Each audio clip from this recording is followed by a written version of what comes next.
सबके साथ ऐसा होता है। जो छुपी हुई वासना होती है, जब तक वो नष्ट नहीं होगी तब तक परम पद नहीं मिलेगा। तो या तो ज्ञान के द्वारा नष्ट कर दें और या भोगवा के नष्ट कर दें। एक कोल्ह जी और अल्ह जी नाम के दो भाई थे। तो जो बड़े थे वो बड़े धर्मात्मा थे, और जो छोटे थे वो राजा के राजकुमार का, बहुत ध्यान से सुनोगे तो इसका उत्तर मिल जाएगा। राजा के राजकुमार से उनकी दोस्ती थी, तो मांस खाना, शिकार खेलना, व्यभिचार करना, ये सब जो एक रजोगुणी जन करते हैं, राजा करते हैं, वो सब करते थे। लेकिन उनके बड़े भाई बड़े भगवत भक्त थे, और वो अपने बड़े भाई को भगवान की तरह मानते भी थे, उनकी आज्ञा उल्लंघन नहीं करते थे। तो एक दिन बड़े भाई ने कहा, यार तुम अपना जीवन बर्बाद करते हो, चलो ना द्वारिकाधीश के दर्शन करते हैं। तो जो आ गया, भगवान मानते थे, गए और पीछे मंदिर में से खड़े हो गए। आगे बड़े भाई ने कहा कि कुछ सुनाओ ना ठाकुर जी को। तो उनको सांसारिक गाने आते थे, तो उन्होंने एक दो छंद ठाकुर जी के आते थे, तो वो बड़े लय से भगवान की ब्रज लीला के पद गाए। जी गाए तो द्वारिकाधीश ने कहा, वाह वाह वाह वाह। तो उनके बड़े भाई को लगा कि जीवन हो गया सुनाते हुए, कभी नहीं बोले वाह वाह, और ये मांस खाता है, गंदे आचरण करता है, और एक पद सुना दिया, वाह वाह बोल रहे ठाकुर जी। ये तो सह गए वाह वाह सुनना, उन्हीं को सुनाई दिया ठाकुर जी ने वाह वाह कहा। थोड़ी देर में द्वारिकाधीश का पुजारी आया और कहा, छोटे भाई का नाम जो कि वो कौन से है? तो उनका पीछे, तो उनका नहीं, भगत है हमारे बड़े भाई। बोले नहीं, ठाकुर जी आपके लिए प्रसाद दिया। उनके गले में माला डाला। उनके हृदय में बड़ी जलन हुई कि मतलब वो पद जरा सा गा दिया तो वाह वाह कह दिया, उसके लिए प्रसाद भेजा ठाकुर जी का। और वो कह रहा है कि हम इतने, हमारे भैया भगत हैं, इनको दीजिए।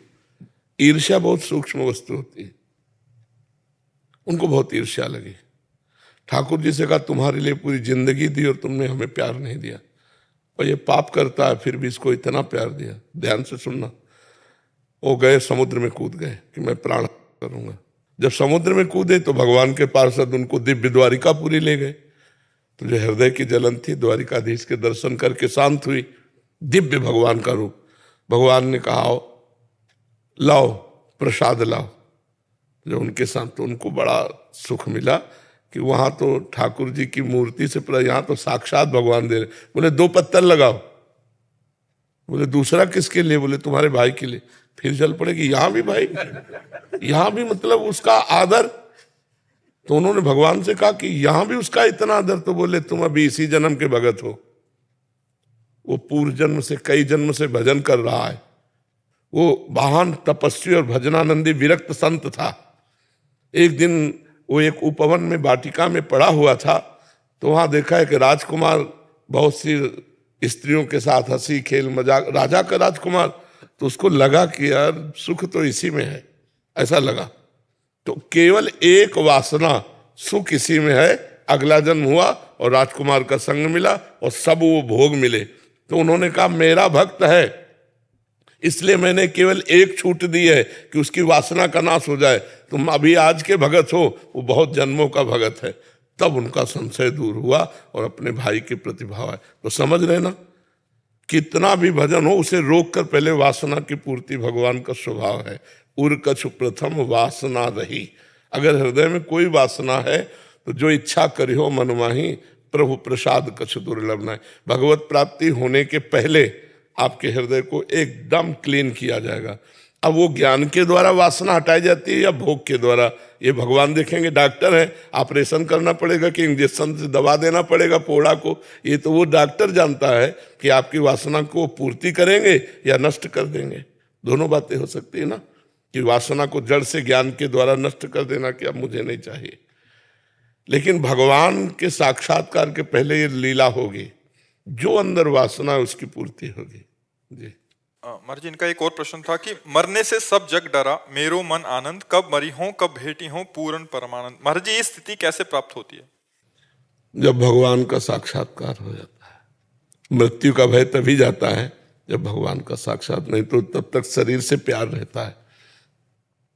दोहागा लेना अलग बात है, नहीं, डर तब जाएगा जब भगवान का दर्शन। देखो प्रहलाद जी को भगवान का दर्शन सब में होता है, तो हिरण्यकश्यप ने इतना हाथियों से कुचराया, पहाड़ के नीचे दबाया, जल में डुबवाया, जहर पिलवाया, डरे नहीं।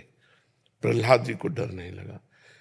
नरसिंह भगवान का इतना विकराल रूप कि सब देवी देवता डर रहे थे, लेकिन प्रहलाद जी को डर नहीं लगा, क्योंकि भगवान में निरंतर डूबे हुए हैं। तो अब मरने का डर नहीं, अभी अपने शरीर में डूबे हुए हैं, तो मरने का डर क्या, जरा चोट के लिए भी हमें भय लगता है, नहीं लगता? तो हम भजन करके भगवत प्राप्ति कर लें तो हम सब भयों से मुक्त हो जाएंगे। भगवान का भक्त निर्भय हो जाता है, क्योंकि भगवान की प्राप्ति हो गई ना। अब जैसे इससे महंगा बढ़िया कपड़ा आपको मिल जाए और ये कोई उतारे तो आपको कोई परेशानी नहीं पड़ेगी, लेकिन बढ़िया कपड़ा मिला नहीं, ये उतारा जा रहा है, तो फिर निर्वस्त्र होने का भय लग जाएगा कि नहीं। तो ऐसे ही हमारा ये शरीर तो छूटने का और आगे कोई अच्छा शरीर मिलने का प्रमाण नहीं है। आगे हम कहाँ जाएंगे कुछ पता नहीं, तो भय तो मरने का लग ही जाएगा कि पत्नी छूट रही, पुत्र छूट रहा है, मकान छूट रहा है, संपत्ति छूट रही है, ये शरीर भी छूट रहा है। और अगर प्रभु मिल गए तो अब है कि हम भगवान के पास जा रहे हैं। मरने से सब जग डरा, मेरो मन आनंद कब, क्योंकि कब मरी हो, कब भेटी हो, पूरन परमानंद। अपने प्रभु के पास जा रहे हैं, अपनी प्रिया जो अपने ठाकुर जी के साथ खेलेंगे, वहीं अब अनंत काल तक रहेंगे। न बुढ़ापा है, न मृत्यु है, न भय है, न शोक है, न दुख है। इसलिए तो भजन किया जाता है कि अपने प्रभु के पास चले जाएंगे। जब ये स्थिति होगी तब भय नहीं लगेगा, अभी तो भय लगेगा जी।